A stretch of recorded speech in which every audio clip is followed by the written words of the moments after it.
राधानगरी तालुक्यातील सिरसे सारख्या ग्रामीण भागातून येत सम्राट मोरबाळे या फुटबॉलपटूनं जर्मनीतील प्रसिद्ध फुटबॉल क्लबचं लक्ष वेधलंय. सम्राटमध्ये भारतीय फुटबॉल संघात स्थान पटकावण्याची क्षमता असल्याचा विश्वास प्रशिक्षक व्यक्त करतात. सम्राट मोरबाळेचा हा प्रवास क्रीडा क्षेत्रात करिअर करू पाहणाऱ्या मुलामुलींसाठी प्रेरणादायी आहे.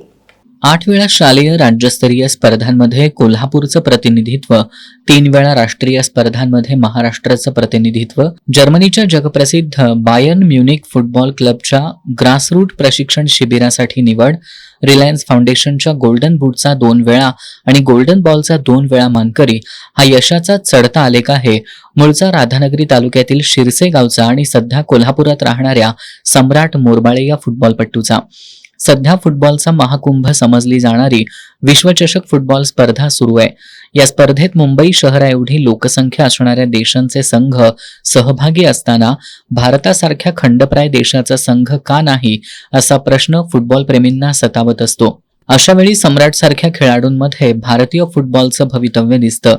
गावाकडच्या अवघ्या 4 गुंठे जमिनीतून कुटुंबाचा उदरनिर्वाह चालणं अवघड असल्यानं भोगावती कारखान्यासाठी ऊस तोडणीचं काम केलेले कृष्णात आणि साताप्पा मोरबाळे हे दोघे भाऊ चांदी व्यवसायाच्या निमित्तानं कोल्हापुरात स्थिरावले. याच कुटुंबात सम्राटच्या रूपानं भारतीय फुटबॉलचं भवितव्य संघर्षावर मात करत आकाराला येतंय.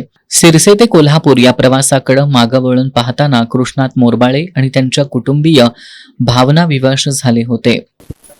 म्हणजे परिस्थिती गरीब होती. आमची जमीन आहे फक्त 4 गुंठे. आई वडील ऊसापासून थोडे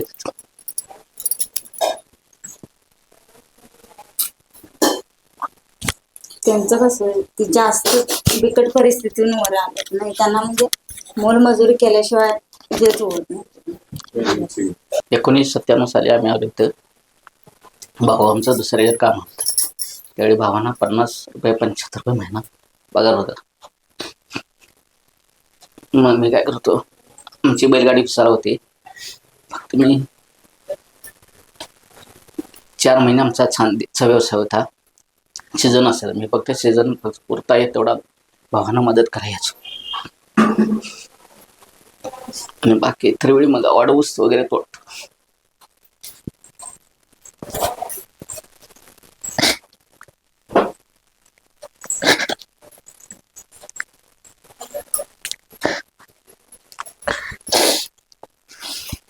आणि आमच्या आई वडिलांना पण खुश तोडलाय. मोरबाळे कुटुंबीय क्रांतिसिंह नाना पाटील नगरमधील बालावधूत नगरमध्ये राहतात. त्या परिसरातील पोईखडीच्या माळावर सम्राट मनसोक्त फुटबॉल खेळायचा. याच माळावर सम्राटच्या फुटबॉल खेळातल्या करिअरचा पाया रचला गेला. लहानपणापासून इथं फॅक्टरी होती. त्या फॅक्टरीमधून असं बॉल ते नाणं, मग नंतर ना बास्केटबॉल, फुटबॉल असं खेळत खेळत मग गल्लीतून निर्माण झाली. मग शाळेत मला महाराष्ट्र स्कूलमध्ये घातल्यामुळं तिथं मग पहिलीत असतानाच प्रॅक्टिस म्हणजे चालू करण्याची होती. मग त्यावेळी मी प्रॅक्टिस जॉईन केली. त्यावेळी बाबांनी लई सपोर्ट केला.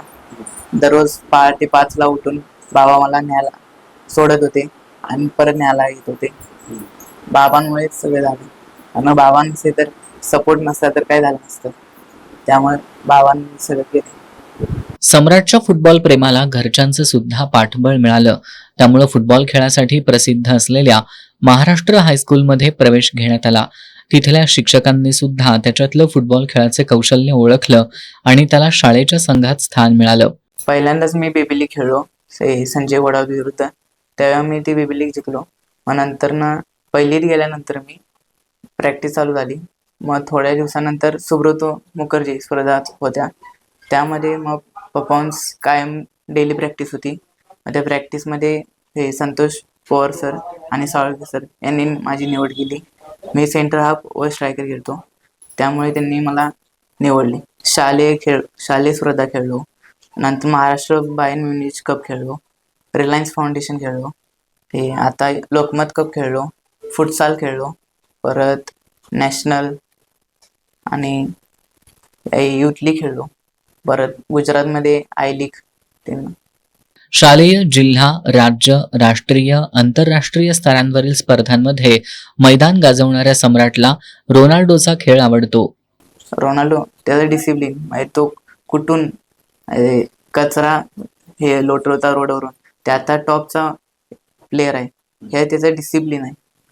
ते अल्कोहोल करत नाही. त्याचे डॅड हे एक्सपायर झाल्यामुळे हा डिसिप्लिन. परत त्या अंगावर टॅटू नाही. कायम डिसिप्लिन म्हणजे दररोज daily practice, daily routine, daily diet, daily swimming सगळं त्याचं डिसिप्लिनमध्ये. डिसिप्लिन प्लेअर पाहिजे, मगच तो सक्सेस होऊ शकतो. आणि तो डिसिप्लिन रोनाल्डोमध्ये. मैदान गाजवणारी पोरं अभ्यासात हुशार नसतात हा समज सुद्धा सम्राटनं खोडून काढत 10वीत 80% गुण मिळवलेत. 11वीसाठी सम्राटनं त्याच्यातल्या फुटबॉलपट्टूला आकार देणाऱ्या महाराष्ट्र हायस्कूलमध्येच प्रवेश घेतलाय. सम्राटच्या आई गीता या सम्राटला फुटबॉलपट्टू म्हणून घडवण्यात प्रशिक्षक प्रदीप साळोखे यांचा सिंहाचा वाटा असल्याचं सांगतात. प्रॅक्टिस असं म्हणजे कधी चुकवत नाही. पहिलीपासून ते आतापर्यंत रेग्युलर प्रॅक्टिसला जाते. ग्राउंडवर जरी गेला तरी शिक्षक वगैरे म्हणा, साईडची लोक जास्त करून त्याच्यावरच हे करतात. ते जी इच्छा असली तर आम्ही काय पाठवू शकतो, कारण की आम्हाला पण ते कसा पुढे गेलेलाच पाहिजे. आता पण आम्ही त्याला पाठवत होतो, पण म्हटलं आता अजून एवढं सर्व ते म्हटलेत की असू देत 2 वर्ष शिकू दे, कारण की कुणाला कुठल्या पण आई वडिलांना वाटणारच की आपला मुलगा पुढे जाऊ देत, मोठा होऊ देत. तसंच आमची पण इच्छा आहे की तो पण तसाच पुढे जावा. सम्राटच्या काकी शुभांगी आणि चुलत भाऊ सूरज यांनाही सम्राटचा सार्थ अभिमान वाटतो. हा फुटबॉलमध्ये 1 नंबर प्लेयर आहे आणि त्याला प्रत्येकानं प्रोत्साहन द्यावं हीच इच्छा आहे आमची. त्यांची पाठीमागे वडिलांची खूप परिस्थिती गरीब होती, तरीही त्यांनी त्याला साथ देऊन खूप पुढे नेलेला आहे. एवढंच बोलते. गेम्समध्ये तो खेळला, सुब्रतो खेळला, रिलायन्स खेळला, जर्मनला सुद्धा जाऊन आला.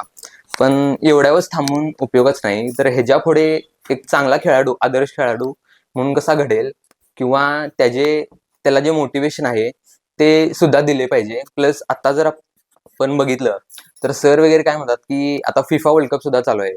आपली भारताची रँकिंग सुद्धा थोडी कमीच आहे. त्यांनी हे असं प्रेडिक्ट करतात की जरी खेळला, जरी पुढे गेला, ती एक रिस्क घेतली तरी इंडियामध्ये खेळेल याची काय गॅरंटी जरा थोडी कमीच आहे. पण मी काय म्हणतो की आता एवढं मेडल्स वगैरे घेतलेत की त्याच्याकडे एनर्जी पण आहे किंवा गेम पण त्याचा तसा आहे, तर मग ती रिस्क घ्यावी, काही हो ना हो, पण रिस्क घेऊन पुढे जाऊन खेळावा असं इच्छा आहे. आपल्या मुलाची जर्मनीमध्ये प्रशिक्षणासाठी निवड होणं हे सम्राटच्या कुटुंबियांसाठी स्वप्नवत होतं. जर्मनीमध्ये निवड म्हणजे पहिला इथून म्हणजे विभाग स्टेट असे होते. मग त्या विभाग स्टेटमधून 1 लाख खेळाडू आले होते. व त्या 1 लाख खेळाडूंमधून आमच्या 20 जणांची निवड झाली होती. ते जर्मनीवरून कोच आले होते, त्यांनीच आमची निवड केली होती. व ते आम्हाला निवडून त्यांनी म्हणजे डॉक्युमेंट साईन तीन करून आम्हाला मे महिन्यानंतर त्यांनी आम्हाला कॉलअप दिला. व आम्ही मे महिन्यात जर्मनीला ट्रेनिंगसाठी गेलो. व तिथे 10 दिवस ट्रेनिंग होती. व त्या ट्रेनिंगमध्ये त्यांनी आम्हाला स्किल्स डेव्हलपिंग, फुटबॉल कसा असतो, शून्यापासून फुटबॉल आम्हाला शिकवायला चालू केले. व तिथे कॅम्पस हा मोठा असतो. म्हणजे आपल्या कोल्हापुरात इंडियामध्ये कसं तेवढाच कॅम्पस, तेवढंच हे, तसं नाही त्यांचं फुल एकदम म्हणजे फुल सुविधा असतात.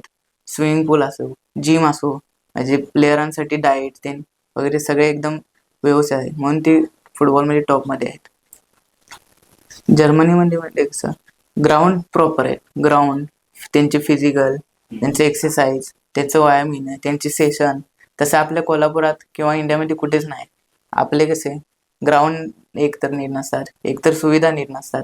म्हणजे जर एखाद्या प्लेयरला वरती जायचं असेल तर त्याला प्लॅटफॉर्म नसतो, पण तो प्लॅटफॉर्म पण आहे आणि त्याचं प्लेयर पण आहेत. त्यामुळे ते प्लेयर टॉपमध्ये आहेत. प्रशिक्षक प्रदीप साळोखे यांनी सम्राट 1 दिवस भारतीय फुटबॉल संघाची जर्सी घालून मैदानात उतरेल असा विश्वास व्यक्त करताना सम्राटकडे फुटबॉलमधील आंतरराष्ट्रीय पातळीवरील यश मिळवण्याची क्षमता असली तरी आर्थिक अडचण हा त्याच्या यशामध्ये अडथळा ठरू नये अशी भावना व्यक्त केली. प्रथमतः ते आमच्या येथील महाराष्ट्र हायस्कूलचे न्यू प्राथमिक विद्यालय म्हणून पहिलीपासून तो त्या शाळेत ॲडमिशन घेतले. त्यानंतर तो हळूहळू फुटबॉलच्या सरावासाठी मोठ्या मुलांच्या जीव लागला. त्यानंतर त्याच्या चपळता, अंगातील स्किल त्यावरून तो हळूहळू कंटिन्यू ग्राउंडवरती हजर राहिला. त्यानंतर 5वीला महाराष्ट्र हायस्कूलमध्ये सहभागी झाला. महाराष्ट्र हायस्कूलमध्ये 7वीला तो प्रथमतः आमच्या संघात खेळला.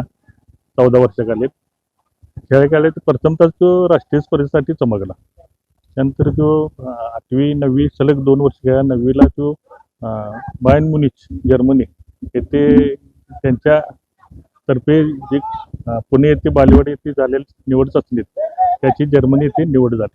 सम्राटबद्दल बोललं तर शाळेत कायम अभ्यासात हुशार, तसंच आता बघितलं तर 10वीला तो 80% गुण मिळवून तो पास झालेला आहे. आणि मागील वर्षी तो राष्ट्रीय स्पर्धा खेळून परीक्षेला सामोरे गेला बोर्डाच्या, तरी तो 80% घेऊ शकतो.